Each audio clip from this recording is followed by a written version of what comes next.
আসসালামু আলাইকুম viewers, welcome back to my channel Mili mini world. আশা করি আপনারা সবাই ভালো আছেন। আলহামদুলিল্লাহ, আল্লাহর অশেষ রহমতে আমরাও ভালো আছি। তো নিয়ে চলে এলাম আরেকটি নতুন ভিডিও আপনাদের সাথে শেয়ার করার জন্য।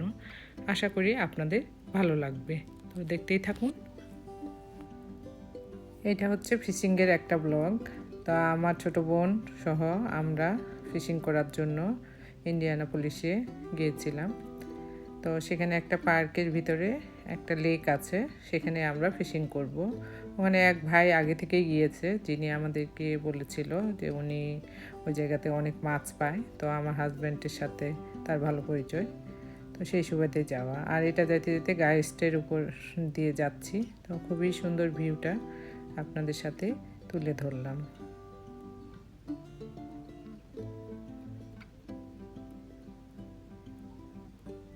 এই তো আকাশটা সেদিনকে অনেক পরিষ্কার ছিল, ওয়েদারটাও অনেক ভালো ছিল আলহামদুলিল্লাহ, বাতাস ছিল প্রচুর।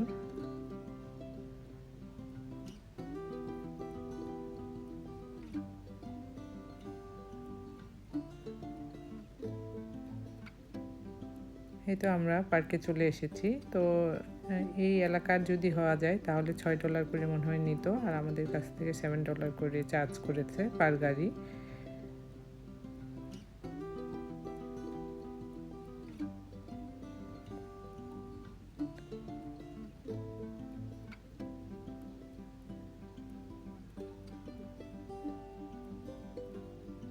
তো আমরা এই যে ফরেস্টের ভিতর দিয়ে বা গাছের মধ্য দিয়ে সেই লেকের ধারে যাচ্ছি। তো যখন আমি আমেরিকায় আসিনি তখন মনে হয়তো বাংলাদেশে থাকতে যে আমেরিকায় মনে হয় গাছপালা নাই বললেই চলে, যেহেতু এখানে মাইনাস টেম্পারেচার। কিন্তু এখানে আসার পরে দেখি যে বাংলাদেশ দেশের থেকে প্রচুর পরিমাণে গাছ এখানে। আলহামদুলিল্লাহ, আমরা এখন নেচারের কাছে যাচ্ছি। প্রকৃতি এত সুন্দর, এখানে আসলে বোঝা যায়। এই তো বাচ্চাগুলো আমার অনেক এনজয় করেছিল সেদিন।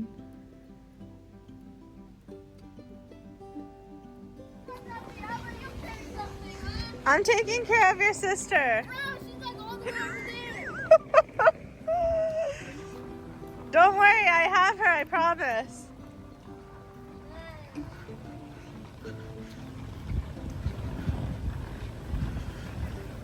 তো আমরা পার্কিং করে গাড়ির যত জিনিসপত্র ছিল, আমাদের ছোট্ট একটা মিনি পিকনিকও হয়ে গিয়েছিল সেখানে। তো সব কিছু নিয়ে আমরা পানির ধারে চলে আসলাম।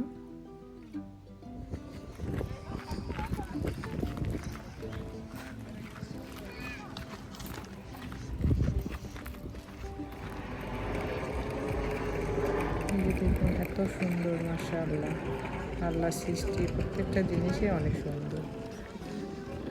নীল পানির কালারটা এত পরিষ্কার ছিল, পানিটা, জায়গাটাও অনেক সুন্দর ছিল।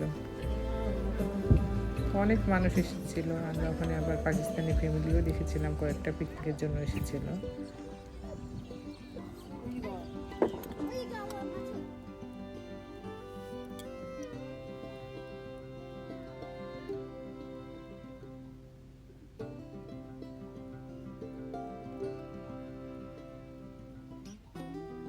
এই তো আমরা চিন্তা করতেছি কোথায় বসবো, কোন প্লেসে বসলে আমাদের জন্য ভালো হয়, আর সেই প্লেসেই আমরা খুঁজতেছিলাম।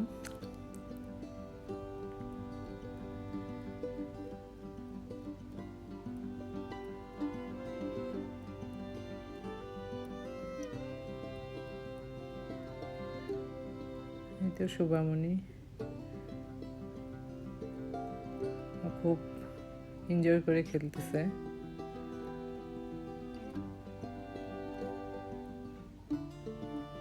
আমরা ডিসাইড করি এই জায়গাতে আমরা বসবো। তো আমার বোন নিয়ে এসেছে বসার।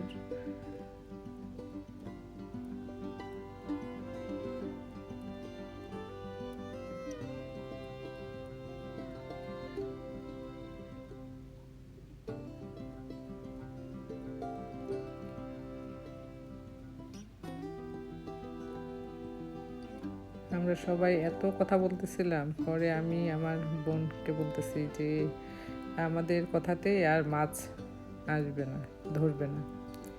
তো হাসি হাসি বলতেছে যে এই জন্য তো আমাদের নিয়ে আসতে চায় না।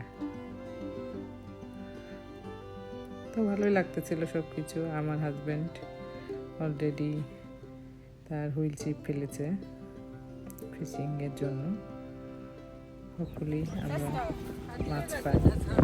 এরপরে আমরা একটু হালকা স্ন্যাক নিয়ে এসেছিলাম, ডোনাটস বাচ্চাদের জন্য, তরমুজ, চা, তারপরে আরও অনেক কিছু ছিল।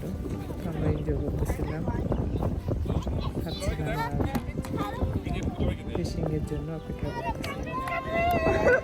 তো এই যে আমার হাজব্যান্ড একটা ক্যাটফিশ ধরেছে, মাগুর মাছ যেটাকে বলে। তো এটা দেখতে কিছুটা পাঙাশ মাছের মতোই মনে হয় আমার কাছে। তো এটা এখানকার ক্যাটফিশ, খেতে অনেক মজা।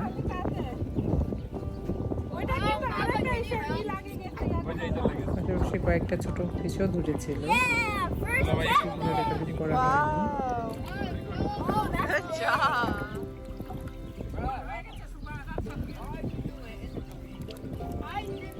সুগা পড়ে যাবা তুমি।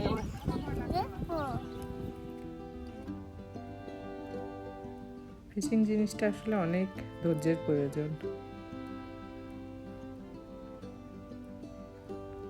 আর আমাদের এখানে তো সামার শুধু 2 থেকে 3 মাস থাকে। এই জন্য যতটুকু পারা যায়, যে সময় সুযোগ পাওয়া যায়, আমরা বের হয়ে পড়ি বাসা থেকে। তো ইন্ডিয়ানা আসার পরে আমার ছোটো বোন সহ আমরা সবসময় চেষ্টা করি ছুটির দিনগুলোতে বাচ্চাদের নিয়ে একটু কোথাও যেতে। তো এই যে এটাও একটা বড় ফিশ ক্যাচ করা হয়েছিল। তো এটা এক ভাই ক্যাচ করেছিল, যার সুবাদে আমরা এখানে এসেছিলাম। তো আমরা এখন মাছ নিয়ে বাসায় ফিরছি।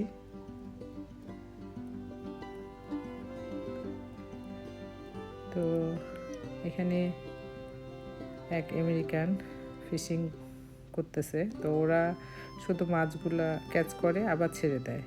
তো আমার বোন ওদের সাথে কথা বলতেছিল যে তুমি কত মাছ ধরেছো। সে বলতেছে যে আমি 10-12টা ধরেছি। তো এই নিয়ে কথা হচ্ছিল ওর সাথে। অনেকক্ষণ ধরে আমরা দেখতেছিলাম ওর fishing স্কেলটা।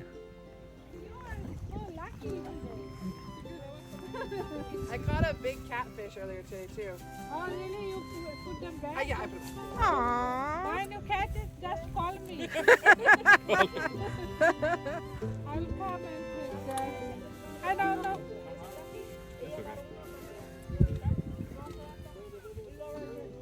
Yeah. That is sharp, so you can hold his belly. Okay. But or if you make sure you put his fin down, Okay. you can squeeze him like Oh, this. like that. Yeah, so he Yeah, can't that's stab you.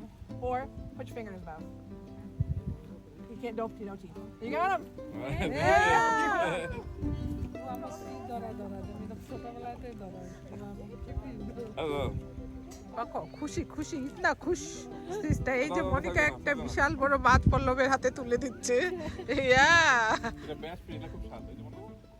আমরা একটু হাসাহাসি করতেছিলাম বাসা ফেরার পথে, যে সে আমার ছোটো বোনকে ফিশিং ধরা শেখাচ্ছে। কিন্তু আমরা তো বাংলাদেশ থেকে এসেছি, আমরা জানি কিভাবে মাছ ধরা যায়। তো এই নিয়ে আমরা একটু মজা নিচ্ছিলাম। তো খুব ভালো লাগলো, মেয়েটা অনেক ফ্রেন্ডলি ছিল।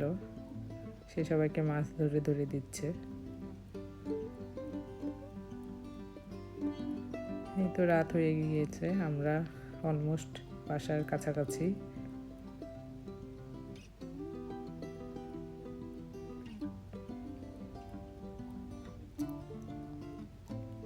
এই যে বাসায় এসেছি, তারপরে ফিশ নিয়ে এখন একটু কাটা করে নিচ্ছি, কারণ আমার হাজব্যান্ডের পরের দিন কাজ থাকে মানডেতে।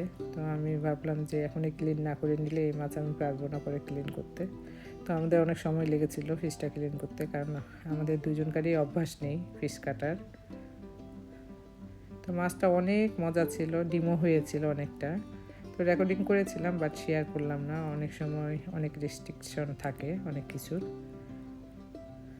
তো এই তো পরের দিন মাছ ভালো করে আবার ক্লিন করে লবণ হলুদ দিয়ে একটু ভেজে নেব। রান্নার জন্য প্রস্তুতি নিয়ে ফেলেছি। তেলটা যখন পর্যাপ্ত পরিমাণে গরম হয়ে আসবে সেই পর্যায়ে মাছগুলো দিয়ে দেব।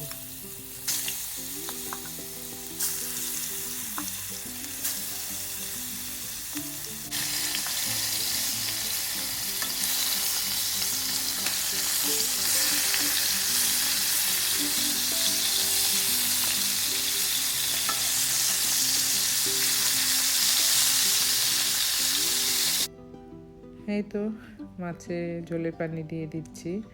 মাছের রান্নার ভিডিও আমার চ্যানেলে অনেক আছে, তাই আর শেয়ার করলাম না। সেম ওয়েতে যেভাবে পাঙ্গাস মাছ রান্না করেছি সেম ওয়েতে এই মাছটা রান্না হবে। টমেটো দিয়েছি পর্যাপ্ত পরিমাণে। তো আসলে এখানকার মাছ খেতে আমার তেমন একটা ভালো লাগে না, কিন্তু এই মাছটা লেকের মাছ হওয়ার কারণে বাংলাদেশের মতন টেস্ট ছিল, তো খুব ভালো লেগেছিলো। আমরা অনেক মজা করে খেয়েছি। এই তো, তবে মাছটা পুরোভাবে সিদ্ধ করতে হবে, তাহলে মাছের টেস্টটা ভালো আসে। পরে উপরে আমি জিরার গুঁড়ো, ধনিয়ার পাতা দিয়ে দিচ্ছি।